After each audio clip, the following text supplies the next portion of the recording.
Welcome back to the Wandering Star Farmhouse. The weather is really starting to cool down around here. We're getting into this holiday season. It's the perfect time to start thinking about boosting your immune system. I actually came down with community-acquired pneumonia about a month ago, and I'm still dealing with the recovery. So I've been working on filling the shelves with some immune-boosting foods. So today I'm going to show you how to make these two incredibly nourishing, powerful recipes: beef bone broth and fire cider. These are natural homemade remedies full of nutrients that support your immune health to keep you warm, and they taste amazing. So grab an apron and let's dive in. First up, we are going to be making beef bone broth. I had these beef soup bones, and it's a good idea. You can roast the bones first before making the broth.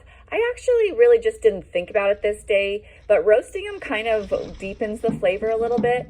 And your broth will come out more clear if you roast them. That's more of an aesthetic thing, but you really can do it either way. So today I just got started by throwing those in.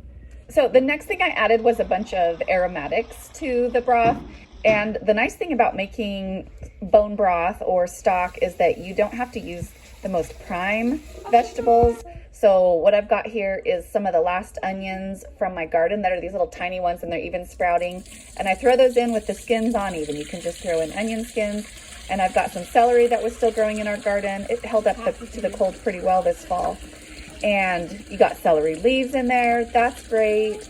And then all I had was like a little leftover handful of baby carrots. And so I threw that in there as well. And then I just add enough water to make sure that everything is covered and submerged, and set that to warm up to a simmer. Beef broth and chicken, any kind of bone broth, they're not actually that finicky of a recipe. It doesn't have to be exact. It's not that big of a deal. And I turn it to just kind of a low simmer and let it cook for 8 to 12 hours. As you go longer, it really starts to increase the mineral content of the broth. I tend to let my broth go overnight. I'll get it started one day, and then I will can it up the next day. While it's simmering, you can skim off any foam that comes up. That helps keep the broth clear as well, if that is one of your priorities. After hours of simmering, you're going to have a beautiful, nutrient-dense bone broth. Some people will drink it on its own just for health, but most of the time I like to use it as a base for soups and stews. Also, you can use it for risotto, or cook your rice in it for a nutrient boost of your rice, or beans as well. These soup bones actually had a lot of meat on them, so I'm picking off the meat, and I'm going to pack the meat into a couple of these jars of bone broth, and those will be really good for like making stews out of. And then I will have some jars of just the plain bone broth. Bone broth is an incredible immune boosting food. It's got collagen and gelatin, amino acids, minerals, and anti-inflammatory properties, gut supporting qualities. What happens is the long cooking process is what pulls out a lot of these nutrients from the bones and from the vegetables and transforms them into this liquid that supports digestion and joint health and immune function. Plus, it's really super easy to make, and it's really good for making a lot of cozy soups and things for the winter time. I'm going to be pressure canning my bone broth today. And you don't have to can broth. You can put it into a clean jar and store it in the fridge for maybe up to a week. Or you can put it in a freezer container and store it in the freezer for a real long-term storage. But I'm going to be pressure canning today. If you're not adding chunks of meat back in, if you're using, bones that don't have any meat on them, then you can just process the broth in with 10 pounds of pressure for 20 minutes for pints or 25 minutes for quarts. But if you're adding in the chunks of meat like I'm doing with some of my jars, then it needs to process for 60 minutes for pints or 75 minutes for quarts. And of course, I remembered that I forgot to add any salt. So I had to open my jars back up again, and I added a teaspoon per quart. I find that my homemade broth is very concentrated compared to what you might buy at the store.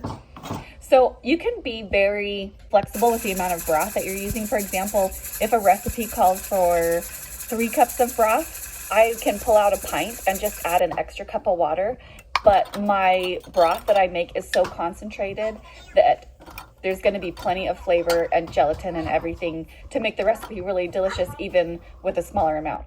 And I actually like doing it that way because then it decreases the amount of storage space that I have to have. I'm not just canning up a bunch of extra water. I'm canning really concentrated broth that then I can add extra water to later. Moving on to our next immune boosting food. I grew in my garden some horseradish, and this actually I planted it 2 springs ago, so it went 1.5 years in the ground. So we are finally digging it up to see what has become of it. Turns out it's huge and out of control, so I'm really excited about this. Our second immune boosting food that we are going to be making is fire cider. So a couple of times in the past, my husband has gone to the health food store and bought like little shots of fire cider, probably for like $3 a piece or something. But today we're going to be making up a whole quart jar full of fire cider. It's going to be a lot more fresh and cost effective. Fire cider is a tangy, spicy tonic that's been used for centuries as a natural remedy to support immunity and digestion and blood circulation. And if you've never made it before, it's definitely something to give a try. Because fire cider is kind of a folk remedy, it's got a range of ingredients that it can have in it. So we're going to be using just some of the typical ingredients today that I have also used in the past when we've made this. I actually had a few friends come over to make fire cider with me. Neither of my friends had ever made fire cider before, but one of them was commenting on how each of these ingredients on its own were things she knew to be immunity boosting or very healthful. And so the idea of adding them all together seems like a great plan. I'm starting with a whole onion and just chopping it up into probably 1/2-inch size pieces. We're going to be steeping all of these ingredients in apple cider vinegar, so it just needs to have a decent amount of surface area so that it can kind of infuse the liquid. Onions have antimicrobial and anti-inflammatory effects. They can help support immune function and are thought to help detoxify the body. Fire cider can be used a lot of different ways. Some people take a tablespoon daily to boost their immunity, especially during cold and flu season. You can add it to hot water or to tea for a warming, spicy drink that can help soothe a sore throat and clear congestion. You can use it in salad dressings or marinades for an extra tangy kick. Next, we're using a piece of fresh ginger. You can use about 2 inches, chop that up. If I was using this ginger to eat, I would probably peel it, but since I'm just infusing the ginger into the apple cider vinegar, I'm not going to worry about peeling it, but I do wash it first. Ginger is a warming spice that promotes circulation and helps to reduce inflammation. It also has immune boosting properties, and it's often used to soothe sore throats and improve digestion. You can add fresh turmeric as well. I don't have any fresh turmeric. I might add some ground turmeric once I strain this out. Next, we're going to take a whole head of garlic and get all of these cloves out and slice or smash them up so that they can infuse their goodness into the vinegar. This is a head of homegrown hardneck garlic that I grew this year. Garlic has powerful antimicrobial, antiviral, and anti-inflammatory properties. It's often used to boost the immune system and fight off infections. Next, I'm going to add a jalapeno. This is one of my homegrown jalapenos. Some people add more of these hot peppers or different kinds of hot peppers, but 1 jalapeno is going to be enough for me. Jalapenos have capsaicin, which is a natural anti-inflammatory and helps stimulate blood circulation. It also adds a spicy kick to the tonic, which can help clear your sinuses and improve digestion. Next, I chopped up horseradish to go in. And just like the ginger, I didn't peel the horseradish first, where if I was going to be eating it, I would definitely peel it first, but I did give it a good scrub and wash. Horseradish is known for its strong, spicy flavor. It's believed to stimulate the immune system, support sinus health, and to help clear congestion. Then for a little citrus kick, we're going to add a lemon and an orange sliced up. Citrus fruits are an excellent source of vitamin C and other antioxidants. The zest and peel of citrus contains extra flavonoids and antioxidants. And the last thing we added was a cinnamon stick. Cinnamon is rich in antioxidants such as polyphenols. Cinnamon also helps promote healthy blood circulation.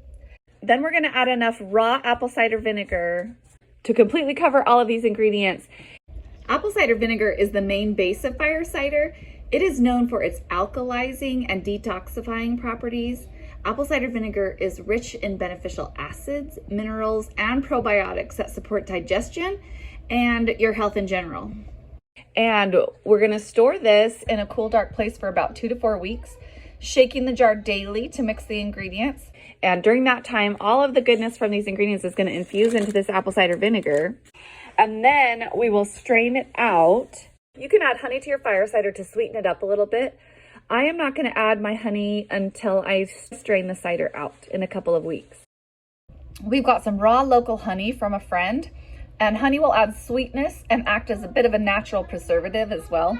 Honey itself also has some antimicrobial properties and can soothe sore throats. After steeping for 4 weeks, the fire cider is ready to be strained out. So we get a nice clean jar.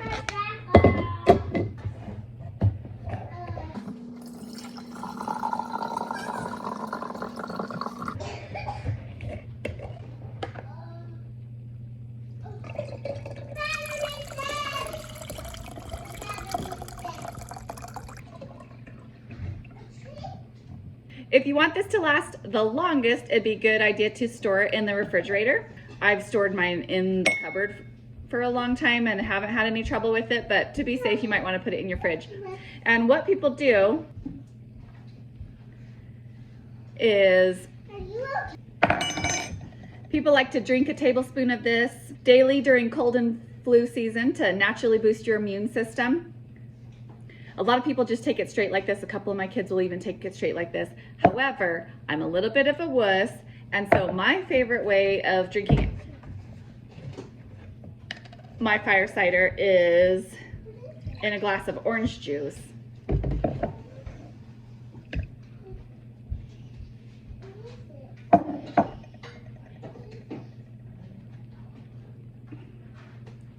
And that's all the spice I can handle.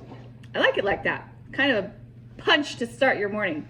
I hope you enjoyed these 2 immunity boosting recipes for some easy ways to naturally boost your immunity at home this winter season. Don't forget to like this video and please hit subscribe so you don't miss any other videos we have coming up.